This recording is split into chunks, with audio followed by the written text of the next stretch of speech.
Break Fix Podcast is all about capturing the living history of people from all over the autosphere, from wrench turners and racers to artists, authors, designers, and everything in between. Our goal is to inspire a new generation of petrol heads that wonder, how did they get that job or become that person? The road to success is paved by all of us because everyone has a story. Sometimes it's not the car you need, it's the car that needs you.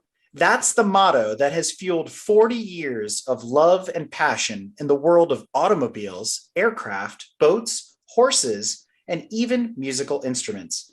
Using natural ingredients, oils, and waxes, Zymöl products enhance any finish without harsh chemicals or abrasives. And with us tonight to tell the Zymöl story, educate us on proper car care, and recount some great stories is the founder and CEO of Zymöl, Chuck Bennett. And co-hosting with me tonight from the drive-thru is Tanya. So I want to welcome both Tanya and Chuck to the show, and let's get into it. Hey, great. So I got to say, I have been preaching about Zymöl for many, many years. I got exposed to it because we were trying products a long time ago on a car that was very difficult to wax, an unclear coated red Volkswagen Audi product, trying all sorts of different things. And I kind of fell in love with the whole Zymöl series of products. This is already 20 years ago, and I've been using it ever since. So I'm really excited to do this episode with you, Chuck. So let's start off and talk about how you got into waxes and 40 years in this industry. How did you get started? It's interesting how I got started and how the company started.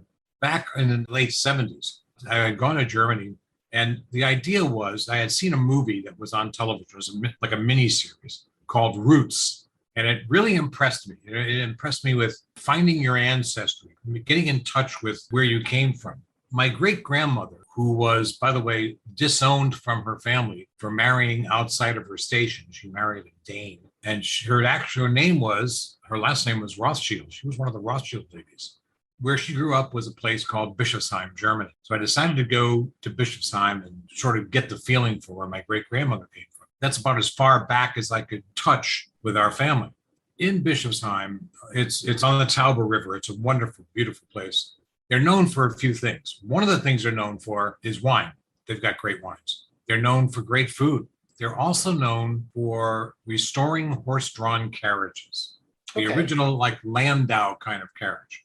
In Germany at that time, they kept up the approach and the technique of restoring a carriage with the materials that were used originally on that carriage. As an example, wood was sanded to an almost perfection, and then it was covered with clay. That clay was sanded. Then they used an enamel paint on these beautiful horse-drawn carriages. The black carriages looked like light came in near it and bent around corners to get into the carriage, like they were metal. They were incredible. I noticed when they were done restoring these carriages, when they were done rubbing them out and doing what they were doing, that they applied this god-awful product onto the side of the carriage. I will tell you right now that if I went to a football stadium and I had a container of it and I opened it up, I'd probably clear out half of the stadium. The odor was just the worst you possibly could imagine. Well, what it was animal fats that had become rancid. There was lards, there was suet. It was the worst thing you could possibly smell. But the results were phenomenal. At that point, I had a Nivea container. I always like to do a little moisturizing. I hate to say it, but I do. Still trying to look good at almost 75 years old. What I did was I dumped out my Nivea and I got some of their product and I put it in the container. It reminded me a lot of that Liederkranz cheese mixed up with that fish that goes bad in Norway that they want to put, they have it in a can, that fish. Yeah, lutefisk. Yeah. Now, the scariest part was coming back to the United States, and I'm saying to myself, what happens if, like a dog gets a whiff of this container, because the stuff was coming through the container, and I've got to open this container up and then explain to somebody that it's not Nivea, it stinks this bad, and they want me to put it on my skin. No. So I was lucky. I went through customs. It was no problem. I got back here to the States. Being a vegetarian, by the way, I am a vegetarian. I've been one since I was 24 years old. This is all for myself. I was not interested in making a company. This is for myself. Being a vegetarian, I can't make a product for myself that contains these animal fats. I decided to look at different kinds of plant fats that had fatty esters that were pretty close to what these animal fats were. Very hard to find. I was able to find an interesting plant fat that had an LDL count, which is one of the highest that I've ever seen, which is Carnauba. Carnauba is a super LDL, low density lipoprotein. In its natural form, Carnauba wax is harder than a concrete block. Wow. Okay? And we can get into that later on. We can explain how that stuff works. So I had a friend of mine who was working at the time for a pharmaceutical company in New Haven, Connecticut. And she introduced me to an engineer, and I sat down and I explained what I was trying to do. And he said, okay, let's see what kind of oils and plant fats can combine, and maybe we can break down this Carnauba. And he decided that the best thing he could break the Carnauba down with was citric terpene. Tanya, you're familiar with terpenes? It's been a while. Been a while. Citric terpene, it's the pressings from the skins of things like oranges and lemons and limes and tangerines, and they press the oil out. And then what they do is they go ahead and they distill the oils. So you've literally got an all-natural solvent, Yeah. which will help you dissolve, which will help you create an emulsion using the Carnauba and your plant oils and this citric terpene. So we created, if you will, a wax, in essence, a wax. And I tried it out and it was terrible. Didn't work. It was like I went ahead and rubbed Vaseline all over my car. I said, oh, Jesus, what am I going to do? I went back to Mr. Patel and I said, what are we going to do? We have a problem. He said, and maybe it's because there's no biological activity. There's nothing that's making this want to become a wax again. You've got a pomade, you don't have a wax. We need some bioactivity in there. He said, do you know there is an animal that converts plant oils to a wax? I said, an animal. Well, really what he meant was an insect. What we were able to find was the reagent through a company in Chicago called Zymöl, even though it was synthetic because we didn't want to kill bees, that bees use to convert plant oils to waxes. So we applied the reagent to our mix. Still at this point, no interest in starting a company, none. This was for me. Let me tell you about my car and the reason why I wanted to do this. I had a 1977 BMW 530i in topaz, gorgeous color. And I was using the commoditable products that are on the market. When I waxed that car and I looked at my applicator cloth, and I said, wait a minute, that's the same color as my car. That can't be good. If I'm trying to wax my car, why am I all of a sudden noticing the color of my paint on my applicator cloth? And it's simple. It's because the kinds of abrasives and the kinds of solvents that were being used were doing a very nice job in dissolving my paint surface. So I said, okay, I've got to make myself something that's not going to do that. So I made the product in my kitchen. Now, the interesting part of this is that I belong to the BMW Car Club of America. A few of the members of the BMW Car Club, when I would go to a monthly meeting, had seen how nice my car looked, and they made comment about it. And I said, well, I've got this sort of wax that I've made. And of course, everybody said, can I have some? And I started giving these products away. Well, I was giving a lot of those products away. And I was using canning jars to put the products in.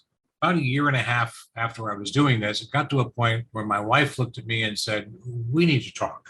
Okay? I just want you to know that last month you gave close to $1,500 of our money away making these products. And I said, how is that possible? You bought these raw materials. You bought 2 50-cup coffee urns that you've been making the products in. You've been buying all these canning jars. This has to stop. She says, either you stop doing it or you sell it. So in Connecticut, there was a wonderful restaurant called the Silver Inn, and it was located in Wallingford, Connecticut. That's where we had BMW Car Club meeting, and I had talked to Mark Luckman. At that point, he was the director of the BMW Car Club. He was coming in to say hello, and he granted me 15 minutes up in front of everybody. I got up and said, everyone, you know who I am? And a big round of applause. Yes, yes, yes. We know who you are. You got this great stuff. And I said, well, I can't give it away anymore, guys. It was like somebody had gone out and keyed every one of their BMWs. You had to see their faces. So I said, well, I don't know what to do. I just can't give you these products anymore. And somebody in the back, in fact, I remember his name, Rick Oviatt, raises his hand and he says, why don't you sell us the product? And I'm thinking to Take our myself, money. sell you the product. Okay, well, I could do that, but I have to figure out what it's going to cost. So I go back and I'm trying to figure out what it's going to cost me to sell this product. And the scary part was that it was probably going to cost me per container around $12 to $13 to make up a container of that product. And this is in 1980s dollars, right? So This is 1980s dollars. Yeah. And I said, okay, I could sell it, but I need to make a profit because I've got to take some of that money and plug that back into the business so I can buy more materials. What am I going to do to figure out what I should price this at? And at that point, I had talked to my brother, and my brother says, look, he said, it cost me 12 to 13 bucks to make it. Are you including your labor in there? I said, no. What labor? He said, well, somebody's got to be making it. I said, yeah. He says, look, why don't you price it at $19? I said, okay. He says, yeah. He says to me, he says, everybody's got a $20 bill in their wallet, especially car guys. They're going to want to buy it. I said, okay. So I contact Mark Luckman for the BMW Car Club. And I said, Mark, I would like to advertise my product in the Roundel magazine. And they said, okay. So I come up with an ad, and the ad was a container of our product. And the title of the ad was, this is the first car wax ad you should not gloss over. That's good. Right. I like that. Yep. I have to tell you, I had a friend of mine help me create the ad. When I talked to the people at the BMW Car Club, the money they wanted for me to do an ad in there was like insanity. Right? And I said, oh, Jesus, what am I going to do? So my brother said, why don't you contact the Mercedes-Benz Club and see what they charge for advertising in the Star magazine? I said, okay. So I contacted the Star magazine, and they said, yeah, well, it's place the ad is going to be $800 if you do it in color. And if you do it in black and white, it's $350. I said, well, I'll do it in black and white. So it was a great ad, and it had a little coupon thing at the bottom where someone could cut that out and do a coupon, and it had an address. I had to get a post office box. So I went down to Brantford, Connecticut, and got post office box 720, little post office box, right? So the ad ran nothing. I don't hear anything. I'm not getting any letters coming in, nothing. I go to the post office box like every other day. I hear crickets, and there's moths that come flying out of it. I said, okay, this was one of those ventures on my part that I'm going to stick to what I was doing. And by the way, what I was doing at that point for a living is that I was a computer hardware engineer that was working for a whole bunch of different companies, helping those companies move computer engineering into robotics. That was my job. Wife still couldn't figure out what the hell am I doing playing with this stuff. So I get a phone call at my office. At that point, I was working for Wang Labs. I don't know if anybody knows who Wang Labs was, up in Lowell, Mass. I worked for a derivative of Wang, so I'm with you. No right there. kidding. In fact, my office was down the hall from Fred Wang, who was Dr. Wang's son, right? Mm-hmm. I get a phone call. The phone call is from the postmaster in Brantford. And he says to me, I'm going to try and do the voice. He says, Mr. Bennett. I says, yeah. He says, I need to see you in my office tomorrow. I said, oh, Jesus. Yeah, yes, sir. Can you tell me what's wrong? He says, no, I'll talk to you when you get here. I called the wife and I said, listen, I don't know what maybe there's some laws that I've broken by advertising product in a magazine, or maybe I need to have a federal license to do this stuff, or maybe the Federal Trade Commission doesn't like the fact that everybody else's wax on the market is like $2 a container, and here I am at 19. Obviously something's wrong.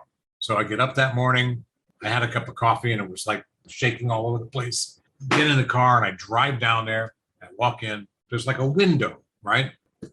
Knock on the little shelf on the window, and it opens up. And I said, I'm here to see. I don't remember what the postmaster's name is, but I'm here to see him. He says, hang on. So I said, okay. Next thing I know, the window opens up and there's bags, mail bags being thrown at me through the window. There's about 6 mail bags. Whoa. And the postmaster peeks his head out and he says, it really aggravates me when people get a small post office box and they know they're going to get this kind of reception coming in the door from doing some marketing or advertising. He said, you need a bigger post office box, Mr. Bennett. I said, what is all this? He said, it's a response to whatever you've done. So here I am. I'm down there. It's in the morning. I'm trying to carry out these bags and get them into the car. They wouldn't all fit in the trunk. They got some in the back seat. I drive home. The wife at that point was working. I call her up. I said, you need to come home. We got a situation. It's okay. She comes home. We open up the bags and it was orders. There were orders after orders after orders. There were people that were sending not only checks, but they were sending cash. Wow. And little notes to say, like, here's a $20 bill. Keep the dollar for the future. Thank you. And this is crazy. Our first ad netted about $40,000 in sales. Whoa. So I sat back at that point and I said, wow, let me see. Computers that make me crazy, right? Spending my life trying to figure out what operating system failure is going to determine what my life is like over the next 30, 60 days, or maybe doing this. I decided at that point to get a hold of a couple of really great people, some engineers that were in the packaging business. You know, I decided I was going to go ahead and rent a garage, and I'd move manufacturing from my kitchen into a garage, and I did. We started manufacturing product. I designed a container, which is the Zymöl wax container. That's patented, by the way. It's a patented container. Oh, and there's all kinds of strange things about that container we'll tell you about in a minute as well.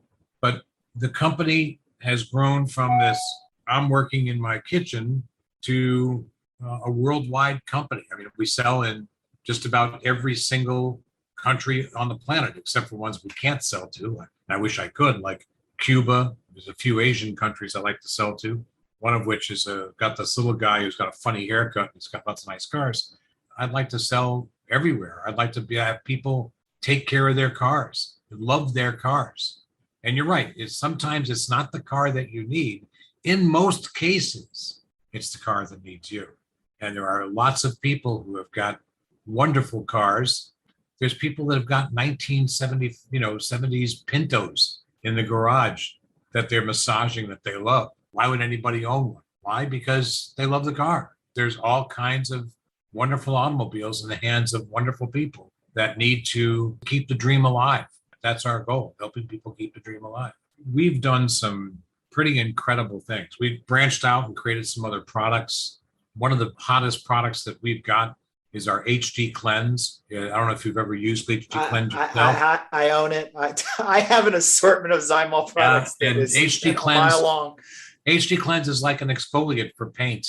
And the interesting thing about HD Cleanse is it removes hairline scratches in paint. And the more you use it, the more hairline scratches are going to be relieved from the paint without abrading the paint. You're not using a polishing agent that can strip clear coat or strip paint off a car. And especially today, when the average paint on a car today is anywhere between 4 to 6 mils. That's all there is. So you've got to be very careful what you use on a car today. The older cars have got 20, 30 mils of paint. You can scrub like crazy with those cars, but you still have to be gentle with paint. Waxing a car, treating the finish of a car is very much like either baking, or it's like making love, or it's any of those things. You've got to be gentle. You've got to have a little finesse. You've got to work.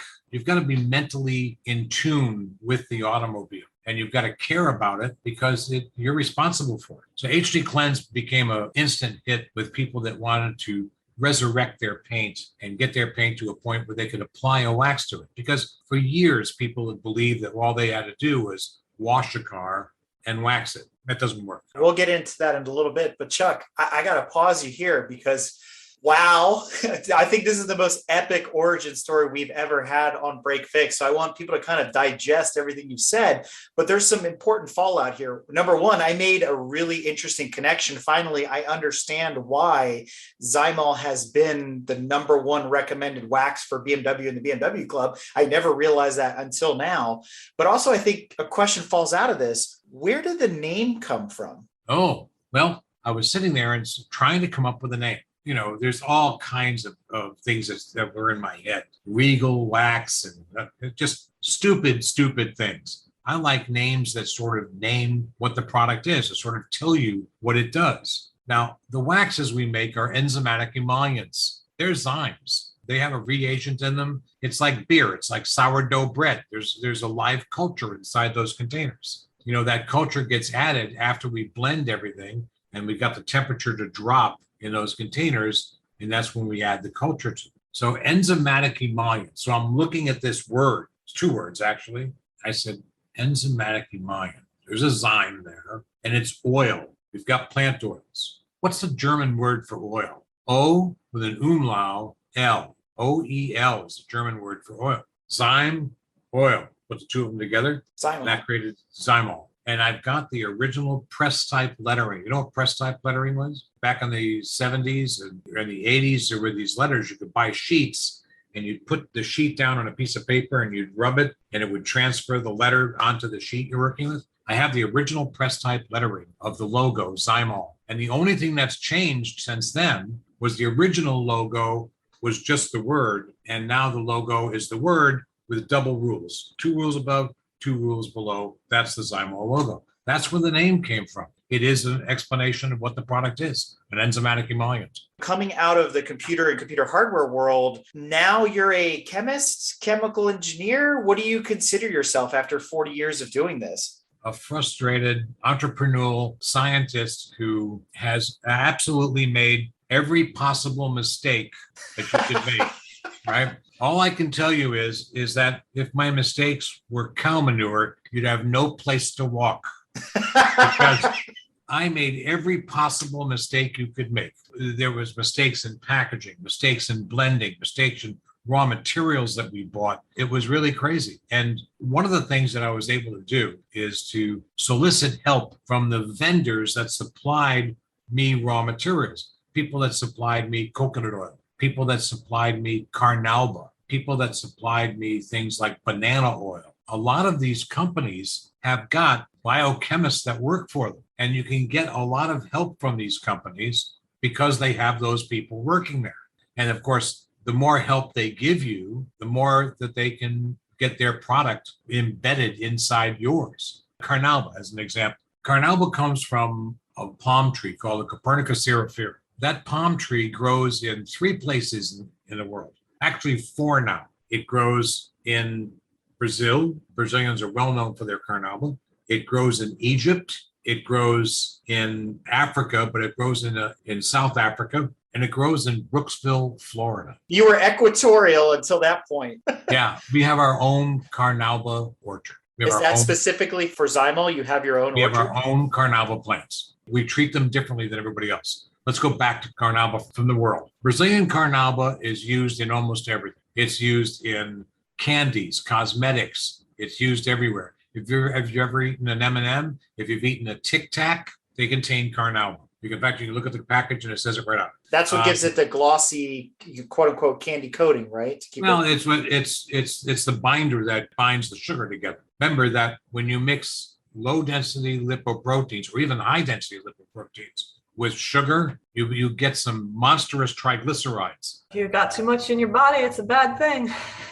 If you've got too much, if your triglyceride level is too high, there's a good chance your cholesterol level is going to be totally out of whack. Yep. They use that. In Egypt, they use the Carnauba there to wax thread. Okay. They wax thread in Egypt because when they're making wonderful cotton sheets and all those things, they need to wax the thread so it doesn't get burned out while it's in the loom. It has to flow smoothly through the loom. So they wax the threading with the Carnauba. In South Africa, they use the Carnauba for jewelry molds. It melts at about 180 degrees, and it's very solid once it becomes, because it gets back down to ambient room temperature. And in our Carnauba here in Florida, we actually treat the plants like maple trees and we sap them. We don't take the Carnauba from the fronds. Now, the rest of the world takes the Carnauba from the fronds. They send a person up to the tree and they take the fronds off and they drop them down. Somebody down below chops them all up, puts them in a 55-gallon tank of warm ether. And what happens is all the fats come to the top. They pour the fats off onto a mold, which is sitting on the ground in the dirt. They pour the fats off onto that. It hardens up. They take the bricks and they ship them up. There's a few companies that you can get Carnauba from. The leading Carnauba purveyor in the United States is a company called Koster Kunin. And Koster Kunin is located in two different locations. Three. They've got one in Holland.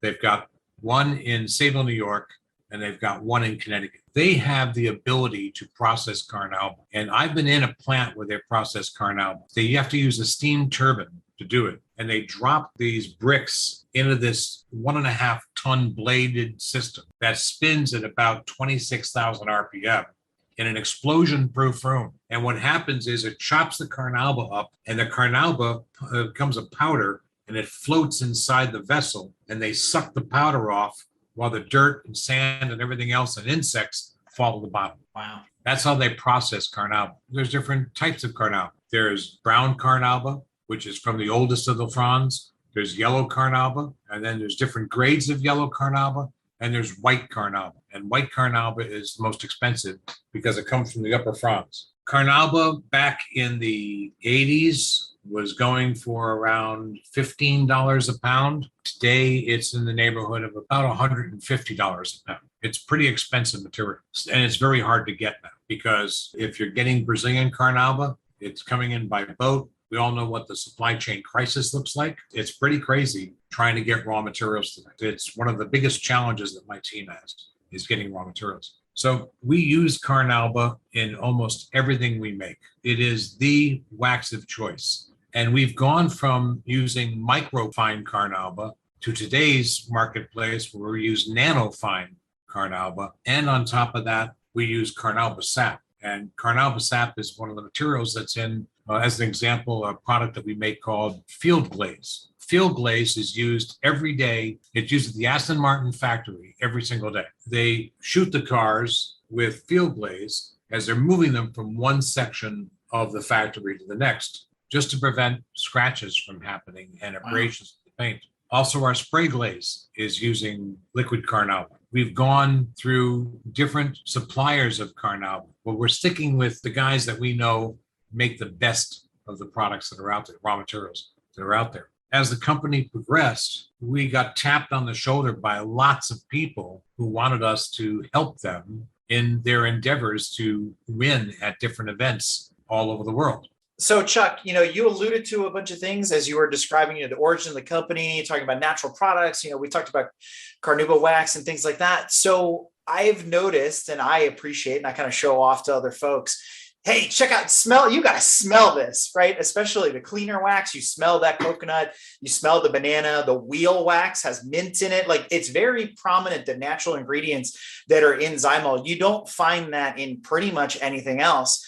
But I've also come to realize in talking to you outside of the show that Zymol offers products not just for cars. So do you want to elaborate on that and how you got into developing products for not just cars? First, let's go back and talk about the aromas. We've gotten complaints about the aromas. What? Yeah. One of the most pungent smells is banana tocopherols. They are very, very strong. We use the oil from something called the burro banana. The burro banana is a 3-sided banana. It's a short, fat banana. If I were to open one up in my factory, just open a banana up in my factory. In fact, we had a young lady who was allergic to bananas that worked for us. And we had to let her go home and spend the day at home when we were making products that contained banana oil. This stuff is just mind-blowing how strong it is. But we've gotten actually complaints from people that said, I hate that smell. I mean, there are a lot of people that don't like the smell of coconut. They don't like the smell of bananas. We use spearmint oil in our wheel cleaner. Yep. They don't like the smell of spearmint oil. We've had that happen. Let's go and talk about one of the things that I think is really fun is musical instruments, which turned out to be a bit of a disaster.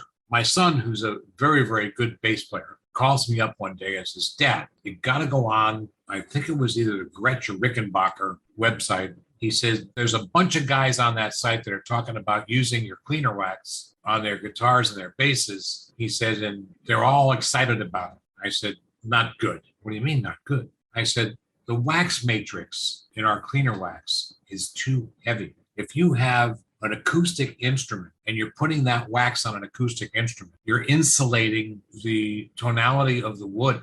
You are taking that wood and you're dampening it by putting wax on it. He said, well, some of these are solid bodies. I said, well, the solid bodies, that is not my worry. I said, your hollow bodies and your semi-hollow bodies, that's my worry. I log into that website. It's like a factory website. Tell people who I am. Got a whole bunch of responses from people that said, wow, you're really, do you play? Yeah, I play bass, all that stuff. And I said, well, why did you get on board? What prompted you to get on board?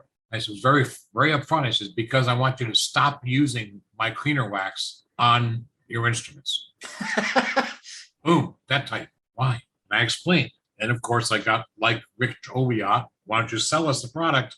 I got one guy who sent a message to me that said, why don't you create some products for musical instruments? I said, wow, that's a whole different animal. That's a different kind of wax matrix. I contacted my son. I said, would you be willing to let me send you some product and you can test it on your collection?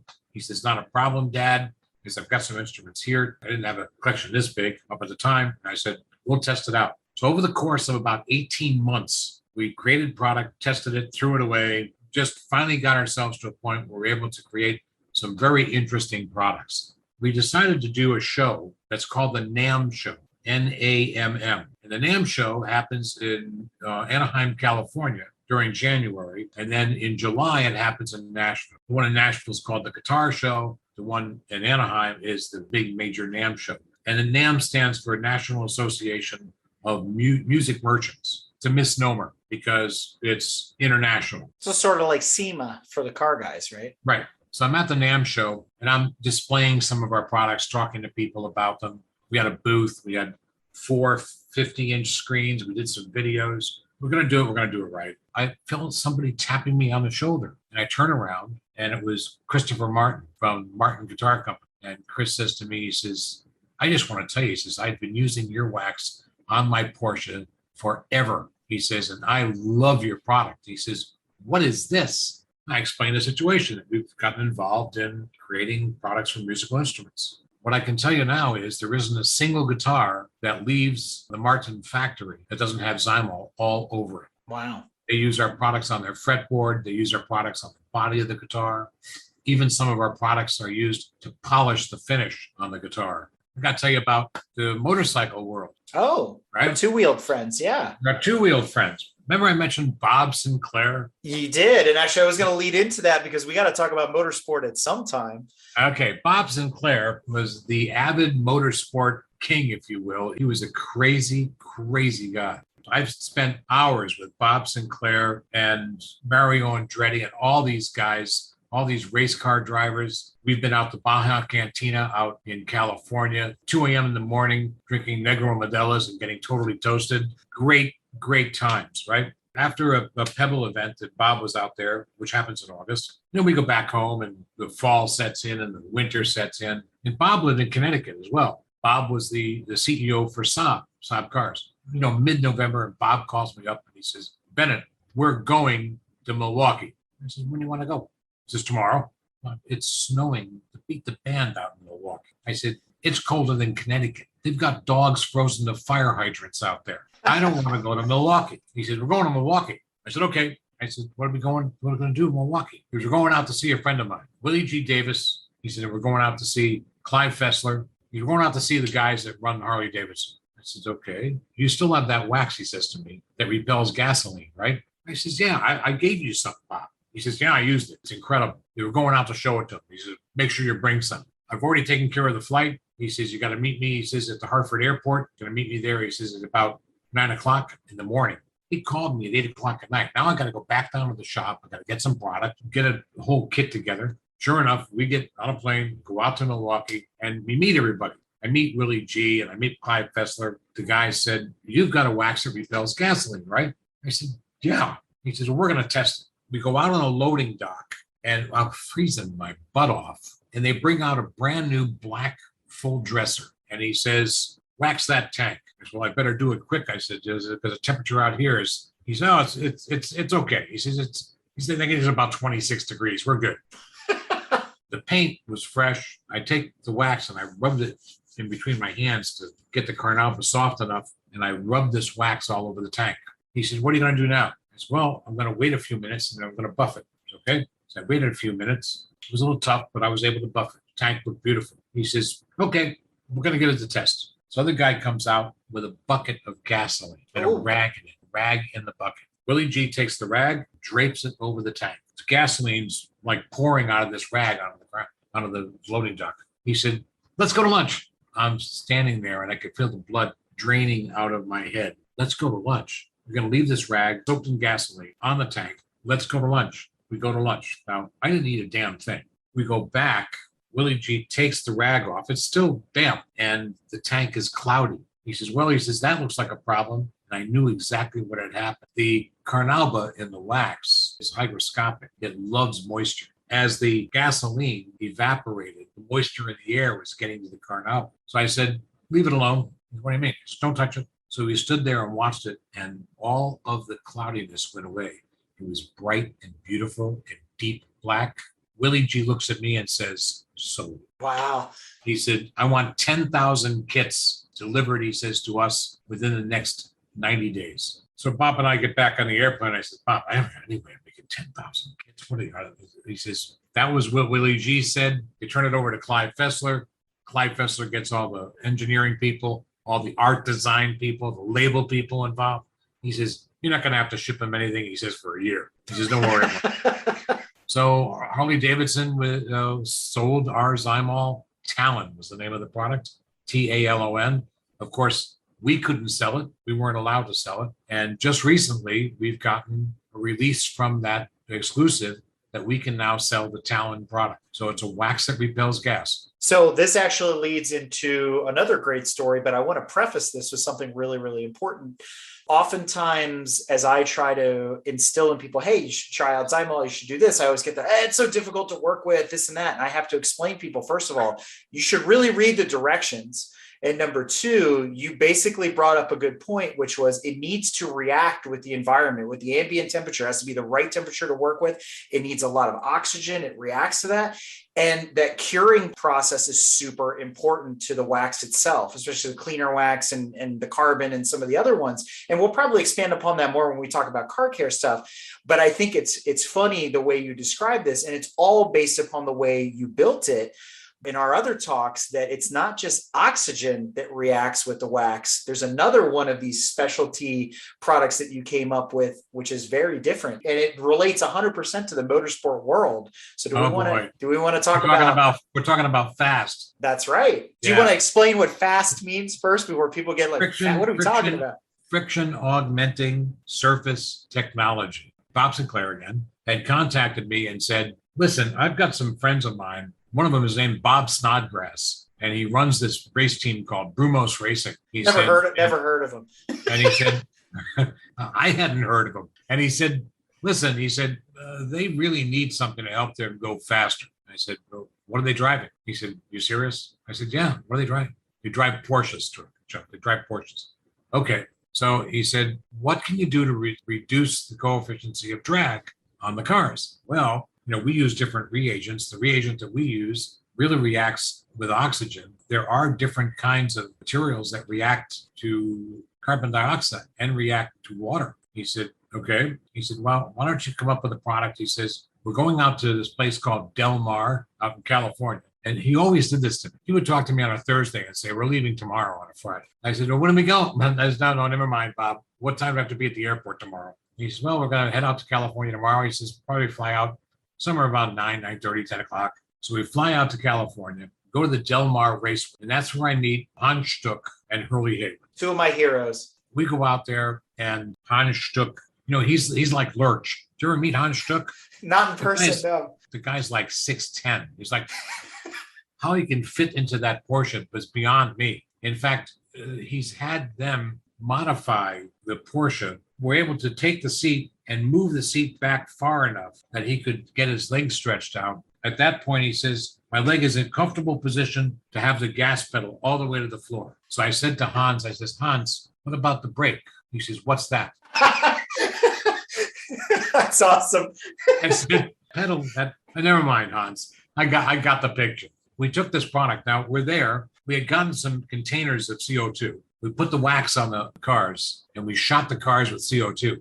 We shot them to a point where we ended up with ice forming on the outside of the cars. That alone psyched up everybody, or psyched out everybody that was standing around. The competition wanted to know what we were working on. In fact, one of the officials came over and said, what are you guys doing? Just preparing the surface for racing. As I told Hans, I said, Hans, we've waxed parts of the car that we should wax, and there are parts of the car that you need to have drag. You need some downforce in certain areas. We've got it nailed down. I said, but be careful, because the car is not going to feel like it's going through the wind anymore. You're not going to get the resistance that the car normally feels. That day that we were out there was time trials and stuff. Hans takes his car out. Hans does about 4 laps and he comes back. He jumps out of the car, God's honest truth, runs over to me, grabs me and picks me up like I'm a sack of potatoes. And he's hugging me and he says, this is fabulous. He says, this is just fabulous. I said, okay, Hans. I said, I guess you like it. He says, I'm never going to just drive a car again without your product on the car. So Brumo's team used our product then. At that point, Bob Snodgrass knew one of the people from the America's Cup, and we sent our guys to put fast America's Cup racer. We've got the pictures of it. When it was at Rockefeller Center, it was on display at Rockefeller Center in New York. So we put our wax on that. We have different boat race teams that have used it. Did you ever hear of Sutphin Marine? Sutphin Marine, they're power boat racers. I don't know if they still race at all, but they wouldn't drop their boat in the water without Zymöl fast being on the boat. The interesting part of it is that the wax, when it gets near water, it'll cause a bubbling effect in the water. So you've got less drag on the water. Really interesting stuff. We got caught putting this product on the America's team boat, and they told us that we had to remove it. So I built a wash, and the wash contained more fast, and they just washed it, right, and added more fast to it. Now I get a call from BMW, and they said, we need you to come to Rhode. It was the Petit Le Mans. So we need to have you apply fast, because he had heard about it, to our cars. Me and a good friend of mine, Marty Sals, he's a great guy. He's a terrible lawyer and a wonderful motorhead. We go out, coat the cars, wearing our jumpsuits. We got tanks on our back. We shoot the cars. I kept telling the guy from BMW, I need to talk to your drivers. I need to talk to them. And I finally got a chance to talk to them. And the funny thing about race drivers is that some of them will listen and some of them don't talk to me. You're an engineering lowlife. Please don't talk to me. So I went ahead and I said, guys, these cars are not going to react the way you have had them react before. The coefficient of drag is severely reduced. That kind of feeling you've got when you are up against the air and you're in a turn is not going to be the same. They didn't listen. They didn't make it to the third turn. Both of them went into the wall. We had other people try this technology. Do you guys still make fast? We still make fast. In fact, one of the things that we did, we took fast and we packaged it small and gave it to the U.S. ski team. Ooh. To try it out on their skis. I've been wondering about skis this whole time. All right, here's the best part of this. One of the people of the U.S. ski team decided to wax one ski with our fast technology product. That sounds like a terrible idea. Went down a hill and immediately corkscrewed into a tree. I don't think I should probably sell this stuff. We haven't sold it because what happened was the report came back somehow. One of our attorneys, Paul Bailing is his name. He's now living in Germany. He's got a great life there. I love doing his voice. He said, Chuck, no, you can't sell this stuff. He said, you're going to kill people. I said, if people are brave enough to put wooden boards on their feet and go down a mountain full of ice, I mean, how is what I'm doing going to kill them? Because no, you can't do it. Liability. You should never listen to lawyers. I probably should have taken the stuff out and sold it. And then we may do it again anyway. We may bring out that ski wax anyway. It's awesome. We've supplied the U.S. Olympic luge team with some of our fast technology years and years ago. And of course, our logos appeared on all these. Our logos appeared on the Brumos race cars. The logos were on the Sutphen Marine. Then my wife is an avid horse lover. And we woke up one morning and she said, we make all these great products. Why don't we make something for the horses? So you're talking saddle waxes and other things, Oh, right? we already had those products. We already had leather cleaners, leather conditioners. She was more interested in hoof care. Oh. She was interested in shampoos. She was interested in conditioners, coat conditioners, mane and tail detanglers, those kinds of things. So I said, yeah, we could look at that. I said, what's the main goal here? She says, we need to stop flies from getting at them. We had moved to Florida in 2009. There's a big difference between the fly community in Florida and the fly community up in Connecticut. Down here, the flies got their own council. The state bird. They park themselves on horses here. I mean, it's crazy. And then, of course, you've got cows everywhere. Cows breed flies. It's incredible. We found out very quickly that we couldn't actually make any products that would repel flies. There are some products that will. We've got a natural extract from chrysanthemums in our soap for horses. If you take the extract from a chrysanthemum and you go ahead and process it by squeezing out the essence of in the chrysanthemums, and then go ahead and distill that, you end up with something called pyrethrins. When the majority of pyrethrins are garnered from chrysanthemums and the flowers of chrysanthemums. And what they're for is that they cause insects to stop breathing. It's a very interesting material. It causes the insect to literally suffocate. But we don't have pyrethrins, but we do have extract of chrysanthemum in our shampoo and in our conditioner. So we created some products and they're very, very popular. The horse care people love our products. And what's interesting about that marketplace is that, when somebody waxes their car, the car doesn't decide that after it's done getting waxed, it wants to roll over on its back in the nearest mud puddle, which is what a horse will do. And we've tried our products on different horses in different parts of the world. In fact, we brought some product with us to London. We brought some products and they tried it on some of the Bobby's police horses. And then we brought it over to Ireland to a bed and breakfast there called Puddin Hill. And they had a great stable. And we tried some of our products on their horses. And everybody was very, very pleased. And we're doing very well with our horse care products. Our horse care products are called Equine Skies. Oh, interesting. Yeah, it's in fact, we've just been notified by Amazon. They'd like us to put a store up on Amazon of our horse care products. We're trying to keep up with all the different dirty and need to be shiny surfaces on the planet. I'll never be able to go after all of them. Which is actually a great segue into talking about some car care. And I know you've got some interesting techniques, which we'll get into, but I want to start with a quote you gave me when we were talking before the show, which is the wash is as important as the wax.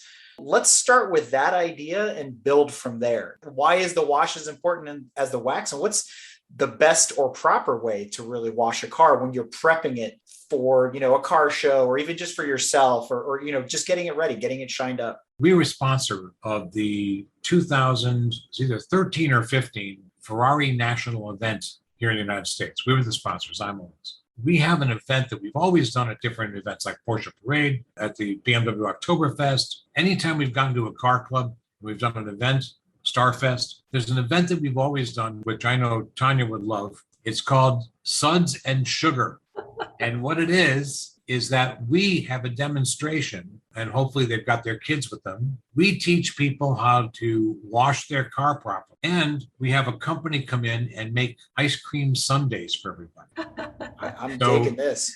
Yeah. So everyone's sitting there with these big ice cream sundaes, right? They're watching what's going on. And the reason why I like the whole idea of the ice cream sundae is that I want to kick everybody's endorphins through the roof. Got to put in that elbow grease, right? Yeah, I want them to be, right there with us when we're working on the car. The first thing that people should realize when they wash a car is it has to be a top-down effect. You always start from the top of the car and work down. And you need to be able to wash your car with a good sponge, not the kind of sponge that, like a sea sponge, which traps dead sea animals and shells in it, which will put all kinds of interesting patterns on your car that within a few thousand years, when they find that body panel, they'll try and figure out what you were trying to write, right?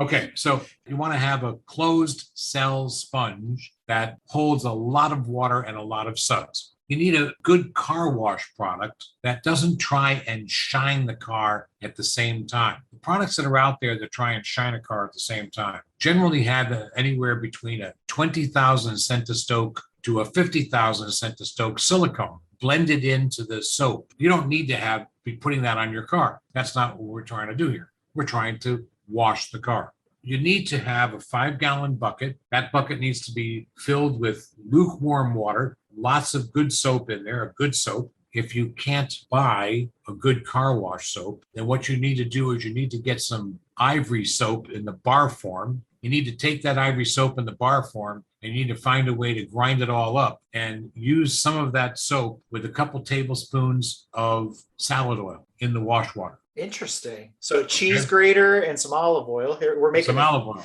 Ivory just came out recently, a liquid form of ivory soap.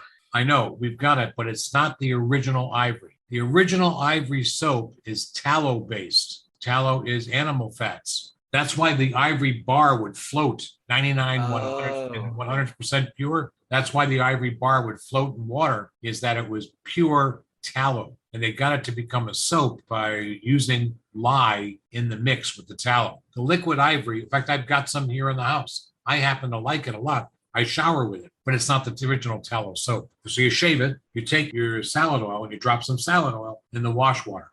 It may be advisable, no matter what you're using for a car wash, to take a tablespoon of salad oil and put it in your wash water. Would you recommend that even for the Zymöl auto wash as well?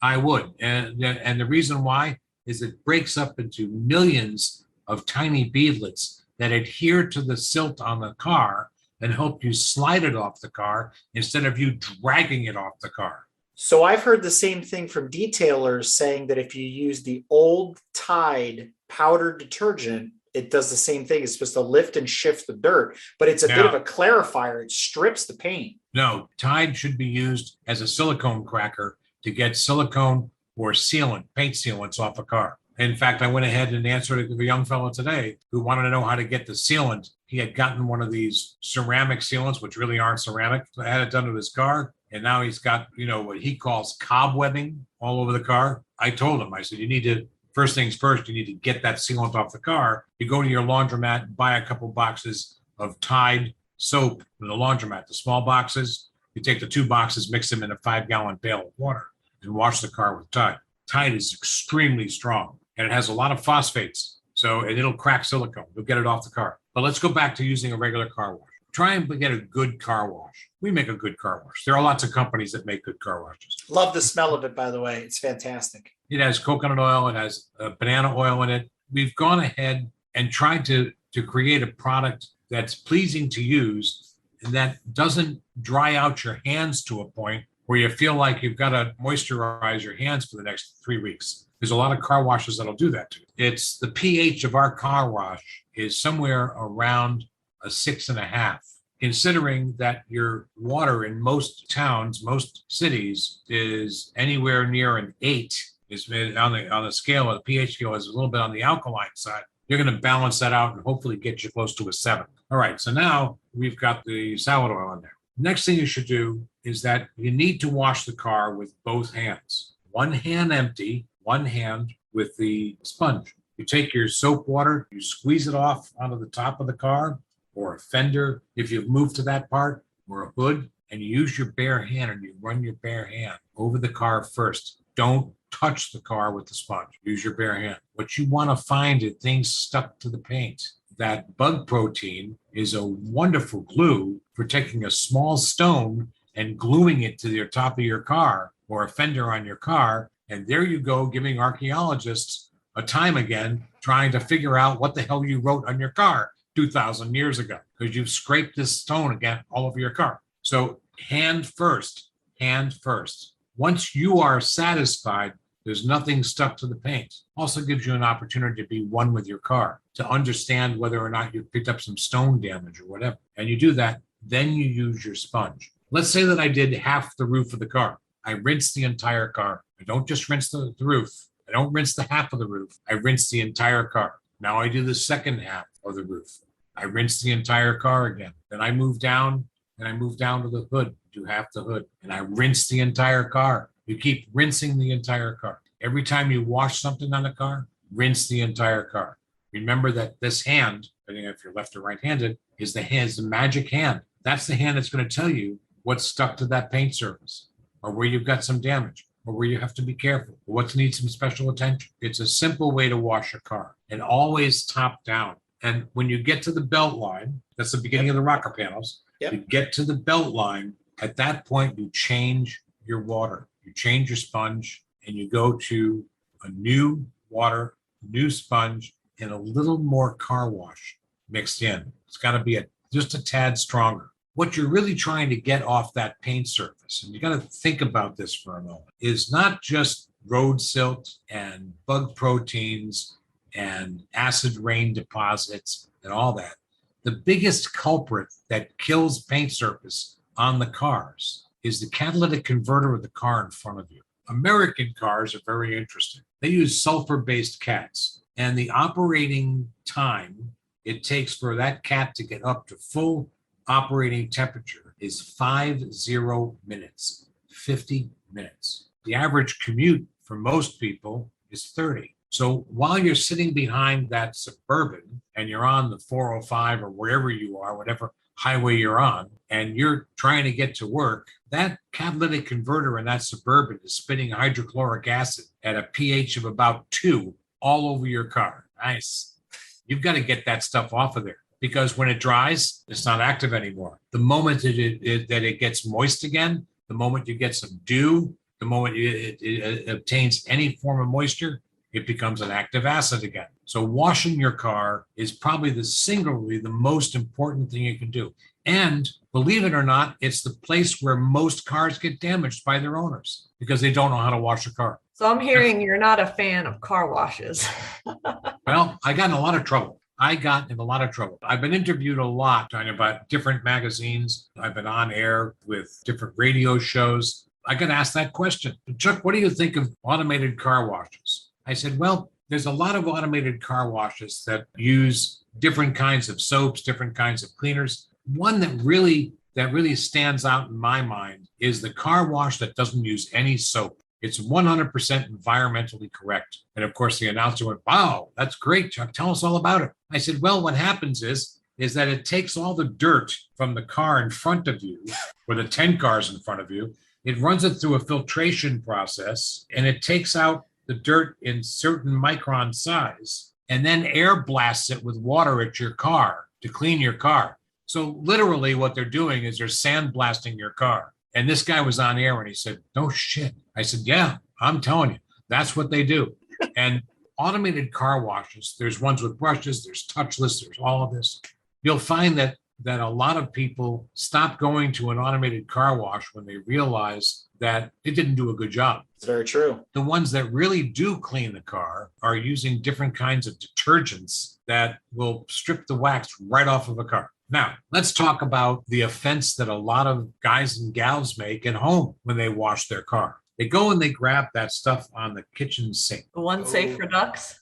One safe for ducks. The blue, right? The blue stuff, yeah. The blue stuff. What is it? There's Joy, there's Dawn, Palmolive. Dawn, Ajax, yeah. all that stuff, right? It's interesting about Zymol wax. Zymol wax is made from fats and oils. Carnauba is a low-density lipoprotein. It is a fat. It's a solid fat, but it's a fat. Coconut oil, banana oil, orange oil, any of these oils, these are fats and oils. Yep. Now, that stuff that's sitting on your sink, what is it designed to remove from your dishes? Grease and fats and oil. So wait a minute, if I take this stuff out to my car, if I've just spent all that money on Zymöl and I wax the car and I want to wash it and I go grab that Dawn Yeah, I'm not going to hurt any ducks. I'm going to grab the Dawn and I'm going to go out there and I'm going to put that Dawn on my car and I'm going to wash it. And then I'm going to call Zymol and say, I got a problem. It doesn't beat up anymore. You know what our people have been trained to do? What did you wash your car with? First question out of our customer service. What did you wash your car with? That is the first question you asked me. I had a problem as well. And you're like, what did you wash your car with? I'm like, Yeah, I mean, it's very interesting. People sort of get disassociated with what the right thing to do is. And that's, I don't know why that happens, but you know, maybe it's just that they're expecting miracles to happen all at one time very quickly. First of all, the W in wax means work. Okay? I like that. That's what that W means. Okay.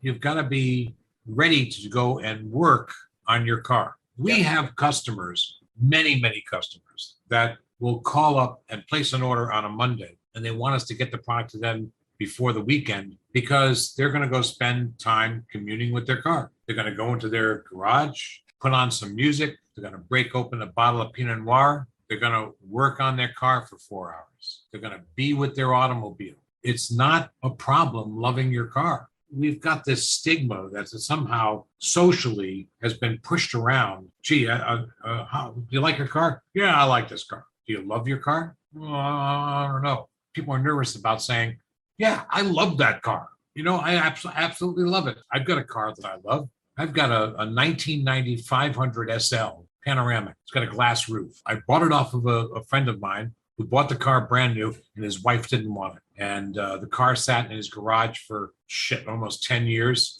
And I said, I'll take it. We've slowly but surely had to replace a whole lot of goodies on this car. But I love that car. And that car loves me. I know it. And cars have personalities. Mm-hmm. And some of them have quirks. Some of them, hell, I've got a 1984 Mercedes-Benz 190E 2.316. Oh, right? Nice. My wife can't start that car. Won't start for her. I walk out there. I talk to her. I rub her fender. I sit down. I tell her how beautiful she is and how I've missed her. All this while the fuel pump is priming. But yeah, go ahead. Yeah. And I turn the key and I can hear the cold start valve clicking away. And I turn the key and fires right up. There we go. Going back to what we talked about, washing the car, it's the simplest and the most important protection you can give your car is to wash it correctly. The next thing is cleaning the paint. People tend to put all kinds of things on their cars, waxes. They never clean the paint. They never get the paint ready for wax. You know, like when we brought out cleaner wax, there were a lot of people that said, you guys are out of your mind. You're going to make a wax that has no petrochemicals in it, that doesn't have any petrol solvents at all. No, we are going to make a cleaner wax that's water-based. They go, oh, you can't make it water-based. What are you, out of your mind? Oh, we're not out of our mind. We can make a water-based cleaner wax. In fact, we've just recently reformulated our cleaner wax to add SiO2 to it. SiO2 is one of those magic, it's not a word, it's a naming convention for a product, which is actually fused silica. And the fused silica has been ground to nano size. Well, I will say this, I'm going to get a lot of people that are going to react to this. All of those so-called ceramic coatings for cars are BS. They're not real. They're just not real product. And they're claiming to have SiO2 in the product, and that's what makes them ceramic. SiO2 is a polishing agent. There's no way to make it stick to a car. You couldn't make ceramics stick to a car. If you've ever been to a ceramic studio and you've seen when they've taken ceramic and they then put it into a 9,000 degree kiln, there's no way to do that with a paint surface. There's no chemicals you can make that will make SiO2 stick to a paint surface. What you can do is you can take 60,000 or 300,000 centistokes silicone, which, by the way, is a hydraulic fluid for silicone hydraulic fluid. And you can take that and put it on a paint surface and give a detailer a high-speed wool pad buffer and have them burnish that stuff into your paint surface. Not cool. Because at that point, that silicone heats up enough, it causes that silicone to permeate your clear coat. And you can end up with little cloudy sort of marks that you think are water spots that you never get out. Because now it's silicone sitting in between your clear coat and your color coat. There are a lot of people that swear up and down by these ceramic coatings. we've never produced a ceramic coating. We won't produce a ceramic coating because they're just not real. What we have done, though, is we now have SiO2 and HD Cleanse, fabulous polishing agent. And by the way, the particles are nanosized, and it does an incredible job. It's scary when you think about what companies do to create product. We call it SSDC, same shit, different container. SSDC. There's a tremendous number of companies out there that are doing that. They haven't changed the formulary of their products since the 60s. Back when cars were getting waxed, cars were painted. They didn't have enamel paints. Cars back in the 30s and 40s and in the 50s, they used lacquer paints. And they painted the cars with 26, 30, 35, 40 mils of paint. So what people would do is that they would get some kerosene in a rag, and you'd wipe the car down with kerosene in a rag. It would take off a little bit of the paint. The car would look great for about 3 or 4 days. Then it would look like hell again. One of the first guys that came out with a commercial wax was Ben Hirsch. And Ben Hirsch started this little company up in Illinois called Turtle Wax. We are good friends with the people at Turtle Wax. We know them. At one point, Turtle Wax was a distributor for our products. They would distribute our products to the stores like AutoZone and Pep Boys and all of those guys. We didn't have any way of distributing those because we didn't have an EDI computer system, didn't have salespeople. There was a whole foreign market to us. They're probably one of the sharpest companies around. They don't subscribe to SSDC, but there's a whole lot of them out there that do. We've, for years, have tried to get people to understand when they're working on their cars, there's no magic.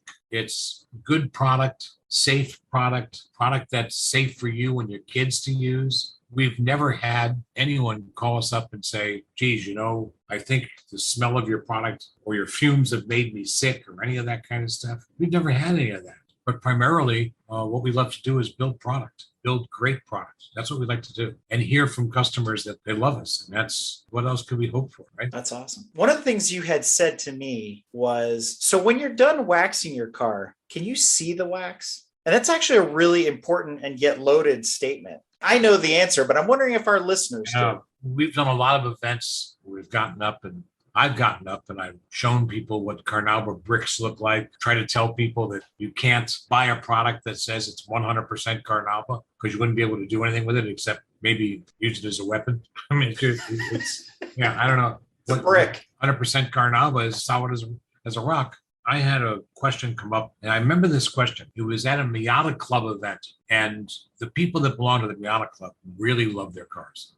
You talk about naming their cars, it's incredible. I had this one customer say to me, how do I know when I'm supposed to wax my car? I said, well, let's talk about this for a moment. When you're done waxing your car, can you see the wax on the car? Oh, yeah.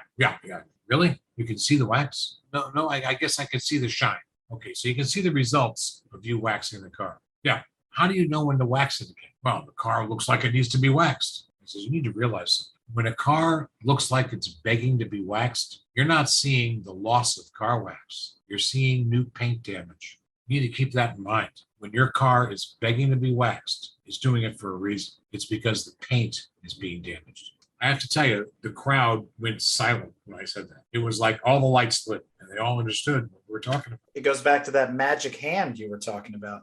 We like very much to have people contact us and say, what's the proper methodology? What's the proper products I should use? Which product should I use in a row? We try to help people understand that. And we get a lot of phone calls from customers that say, geez, I bought XYZ product and I put that on the car and then I put your product over it and it doesn't seem to work. Yeah, I would think that would happen. That's like running into your kitchen, making up pancake batter and putting turkey gravy in the pan and trying to make pancakes on top of turkey gravy. It's not going to happen. We try and tell people that, the Zymol products really are engineered to work with each other. There's a system there. And if you follow the directions, and that's something that I want to circle back and talk to you about. You mentioned about directions. Tanya, it is your chance to chime in. Tell them, real men don't need directions.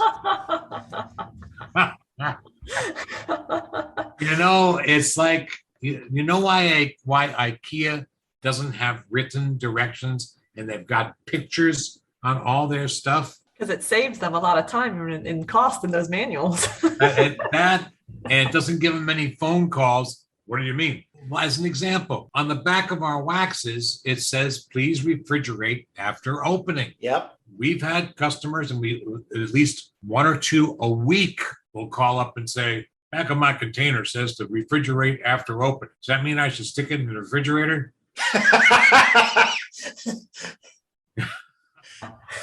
Well, yeah, that's an indication that we want you to put it into your refrigerator. We've had customers do some of the darndest things. We had a guy wax the seats of his white seats of his Cadillac convertible with our Zymöl carbon. He figured that if it works on the paint, it's got to work on my seats. We try to give people directions that are fairly simple. A lot of people still don't follow the directions. We've had people make Zymöl tests on YouTube and not follow the directions. So that's a really important point that you bring up, because I have baked off Zymöl products with friends of mine that do detailing.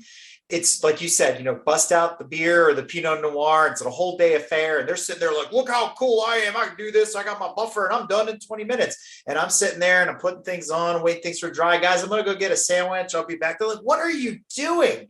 And then when it comes down to it, we actually get back to what we were talking about before, which is the feel, the finish. You can't see. Yeah, their car looks shiny. So does mine. But you rub your hand across it and the Zymöl feels like butter. And their stuff just kind of feels like whatever. But I follow the directions. I've been using this stuff for a long time. You have to put the time and effort, and to your point, love into the process to get out of it what you want. But please continue. That's right. And Zymöl products, by the way, are designed to be used by hand. Correct. Okay? People call up and say, geez, Christmas or my birthday or whatever, and I got a new buffer. Can I use Zymöl with a buffer? Our customer service people ask the magic question. Are you a technician that does this for a living? When the answer is no, then we tell them, well, keep all the packaging, take that wonderful gift back to the store that they bought it from and pick out something else. I will not stand behind anybody using a buffer unless they do it for a living. And by the way, you can show me where you've gotten some great restoration results. You've done some great things using that buffer. I'm interested. I was at a place one time where a guy came up to me and said, well, what do you think of my car? Just out of detail. He was proud. It was all scalloped. I didn't know what to tell the man. Get your eyes checked lately? I mean, I will say this. I have used a buffer with Zymöl once and I have regretted it. I know better, but I was really struggling with this one car in particular and this hood. And I'm like, it didn't matter what kind of elbow grease I put into it. I didn't seem to have just enough oomph. I don't know what it was. I used a buffer and I realized as I was doing it, at which point it was the point of no return, I was like, I'm heating this up too much. And it's reacting to me doing this. And I had to start all over again. And I was like, now I've done this 3 times and I'm aggravated, and I don't know. Again, it's one of those things, RTFM, as we say in my world, read the freaking manual. So it's super important to follow those directions. But, I got to use that. That is great. Read the freaking manual. Oh my God. But yeah, so granted, it takes me 6 times longer than anybody else to get the job done. But at the end of the day, when you compare car for car, even similar cars, coming from the same factory, it's like, man, that Zymöl feels really, really different. And it's very buttery. It's very smooth. The scent is addicting. Like we've been talking about, you have to put in the time and the effort to get out the results that you really want. There is no quick solution when it comes to detailing these cars at a high level. No, there isn't a quick solution. The difference between going to a 5-star restaurant or going to McDonald's.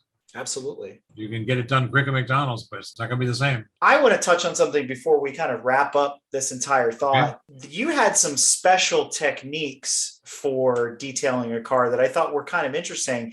And I'm just going to lob this one up for you. Let's start with black textured trim. What's your hot take on dealing with things like that? One of the problems that happens with black textured trim, if you use a product that contains any kind of polishing agent, even if you use a product like our cleaner wax that has a polishing agent, the SiO2, the SiO2 will stick to black trim. People say to us, how do I get that black again? How do I make that look good again? There's lots of ways to do it. One way to do it, which I don't recommend, is to use brake fluid on that black trim, which I know a lot of people have done. And the moment you get brake fluid on a paint surface, it dissolves it. You don't want to do that. My favorite is either Jif or Skippy Crunch peanut butter. You need to go buy a medium toothbrush and take a little bit of that peanut butter and put it in like a ramekin, they call them, and you warm it up in your microwave oven a little bit, and you go out there and you spread the peanut butter over the trim and you rub it with that toothbrush. What that peanut butter does, the peanut oil gets underneath whatever is sitting on that black trim that's not supposed to be there and starts to lift it. And the crunchy peanuts themselves act as the abrasive, and they break down before the plastic does. And you just wash it off, and it does a wonderful job at cleaning up the black trim. Peanut butter. That's awesome. Listen, we've got one of the other secrets to Zymol is you can ice the surface. Let's say that you have a car that you really want to get an extremely deep finish on. So we did this with a Ferrari Dino, and it was a yellow Ferrari Dino. We're out in California. It was Bill Weiner's car. He was showing it at Pebble, and his guys did a pretty decent job of preparing the paint. They didn't have it to my satisfaction. So what we used was Zymol Concours wax. Put it on with your bare hands, spread it out. And before we buffed it, we took bags of ice that were rolled in towels. We placed them on the surface of the car. Let it sit there for about 10 minutes, pulled them off, took some more Concours, rubbed it on the current Concours that was there. And then we iced it again. And then we went ahead and applied one more coat of Concours. Let it sit, took our micro wipes, and very slowly worked the wax into the surface. We stretched out Carnauba on the surface. When the Carnauba got cold and started to warm up again, it absorbed the moisture from the towel. When we got done with the car, it looked like someone had shot the car with about 20 coats of clear. Great surface, great finish. And that's actually one of the questions I get a lot when, showing off Zymol products is, well, how do you know when it's ready? And I say all the time, if you can run your finger across the wax as it's curing and it doesn't leave a streak, then it's ready. And at that point, it comes off as a powder. It's actually super easy to remove because it's fully bonded at that point. And you can just wipe it down almost like you were just, kind of just wiping the car off. Like you were dusting. Exactly. It's super easy. Yep. But if you have to work or put in a ton of elbow into that Zymol, you haven't waited long enough. People use too much of it. That's the other thing. If I had investors in my business, I would not make them very happy because an 8-ounce container of our wax will last a motorsport enthusiast like 5 years. You're going to get at least 20, maybe even 24 full waxings out of that 8-ounce container. A little bit goes a long way with Zymol. That was the Brill Cream model too, right? Yeah, a little dab will do you. A little dab will do you, yeah. Interesting. Yeah, that is. That's very interesting. Wow. So let's just quickly talk about some new products that are coming out or have just come out on the market. I know you clued me in because we were talking about ceramics and SiO2, but there's actually something cutting edge that Zymol's putting out there. So do you want to expand on the graphene wax? Yeah, we've got a couple of different products that we've played with. We've been looking at the kinds of material that would provide someone who loves their car a finish on their car that was almost permanent. We are the first company to come out with a graphene-based product. We didn't invent graphene. Graphene was found by a couple of engineers back around 1991 at Manchester University in England. They were actually able to separate graphene from graphene oxide, which is what's in a pencil. Graphene is a two-dimensional material. It's missing its third and fourth atom. The military has been looking and working with graphene. They have made some new tiles for spaceship reentry. They've actually made a t-shirt that's bulletproof. It's 100 times stronger than carbon steel, and it's as flexible as water. And this is what makes graphene so really interesting. We contacted a couple of different companies that have got real graphene. We did some testing. We bought the equipment. We bought a shearing homogenator. We ordered the graphene, and the graphene had to come in glass containers. You can't come in packed in anything else except glass. Otherwise, it'll permeate the material you're sitting on. We decided to look at producing what's known as a graphene colloid. Colloids are one step beyond an emulsion. We produced these graphene colloids, and we then took oils. In particular, we took lotus leaf extract oil, and we took Carnauba resin, which is from our liquid Carnauba, and we homogenized those together with graphene. There's some interesting things when you put it on a car. And we've had lots of problems trying to convey what our graphene product does to a customer because it's hard for them to understand. When you put it on the paint surface of a car, it finds its third and fourth atom. If you clean the car surface and there's no wax on it, it will find its third and fourth atom. And at that point, it becomes part of your car. It's no longer a coating. It's no longer a wax. It's not a sealant that we put on the car. It now becomes part of your paint. It becomes part of the metal on your car. It becomes part of the metallized plastic on your car. The questions we've been asked about our graphene product is, how long does it last? It lasts as long as the paint does on your car. If you wanted to shine the car up even more a little bit, you could use our spray detailer over it. But if you want to take your paint and you want to take all the surfaces of your car and you want to harden those surfaces, graphene is the way to do it. Now, we brought our product out. Immediately, 3 or 4 companies popped up and said,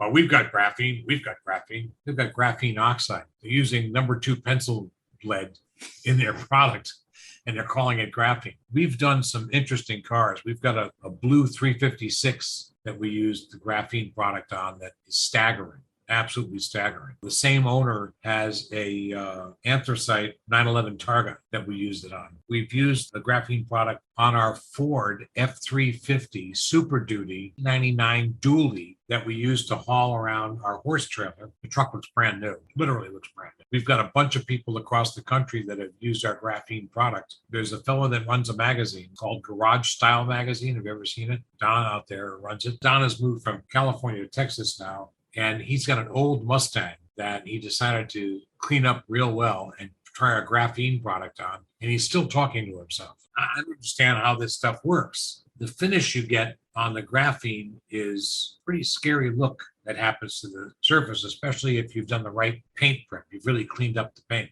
And by the way, we've got an odd name for the graphene product. It's our Atomic Graphene Shield. Okay.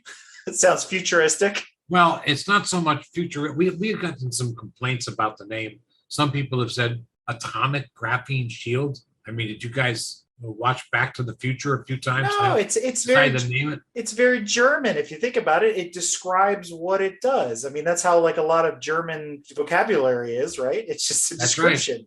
Right. Atomic Graphene Shield. It is an atomic product. It's graphene, and it does shield the car. There you go. So that's a product that's new. We've got 2 new products that we're working on with Martin Guitar. And we have one more product in our factory. We've got a bunch of panels from this company that's in Santa Clara, California, that builds EVs. We're going to be letting this product out on Amazon on an exclusive basis. We've got a product that is for electric vehicles. It's a positive ion product. The mix is positive ion. And the reason why we chose to go positive ion is because the bodies of true electric cars, not so much hybrids, but true EVs, are force negative charge. They have a negative charge on the body of the car that is a forced negative charge. It's not just grounding, it's a forced negative charge. Yeah, it's like an old British car. And it's as an example, that's a Lucas car. That's a story for another day. That's a story for another day. Lucas light switch, on, off, and flicker.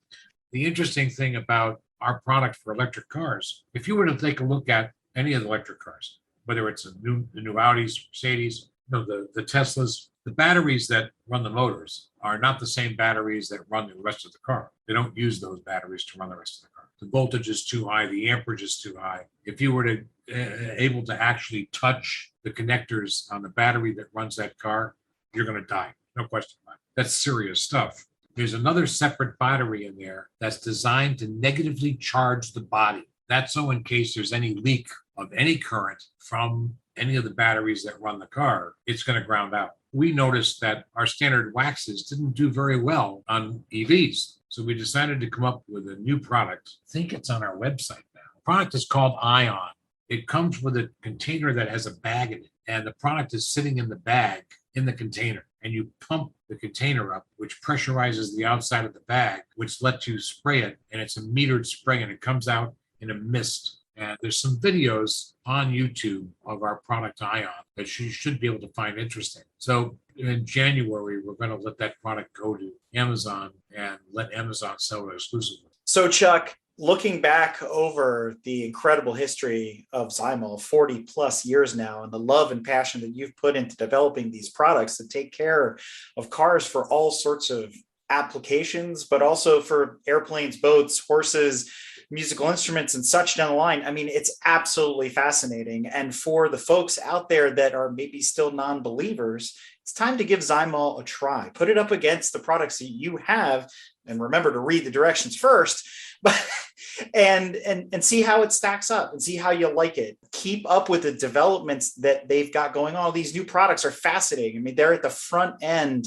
of some really, really cool things. So if you want to learn more about Zymöl, be sure to check out www.zymol.com for more information, or follow them on Instagram and Facebook at Zymol_official. So Chuck, I can't thank you enough for coming on Break Fix, sharing these stories, telling us about the history of Zymöl, and sharing your passion with all of our listeners. This has been absolutely fantastic. I thoroughly enjoyed it. It's lots of fun. And I'm happy to talk to anyone who contacts the company and says, hey, I'm going to talk to that Bennett character because I've got a problem with my car. And we want to hear about the problems. We want to solve problems. That's what we're here for. That's what the company was built on solving what kind of problems people had with their finishes on their cars. Your passion and authenticity has been refreshing to see. So it's been a delight listening to all your stories. Thank you, Chuck. Thank you.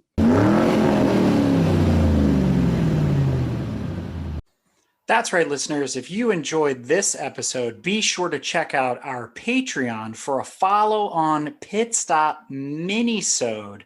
So check that out on www.patreon.com/GT Motorsports and get access to all sorts of behind-the-scenes content from this episode and more. If you like what you've heard and want to learn more about GTM, be sure to check us out on www.gtmotorsports.org. You can also find us on Instagram at Grand Touring Motorsports.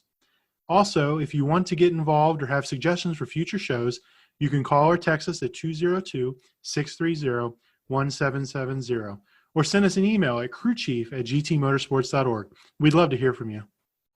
Hey everybody, Crew Chief Eric here. We really hope you enjoyed this episode of Break Fix, and we wanted to remind you that GTM remains a no annual fees organization. And our goal is to continue to bring you quality episodes like this one at no charge. As a loyal listener, please consider subscribing to our Patreon for bonus and behind-the-scenes content, extra goodies, and GTM swag.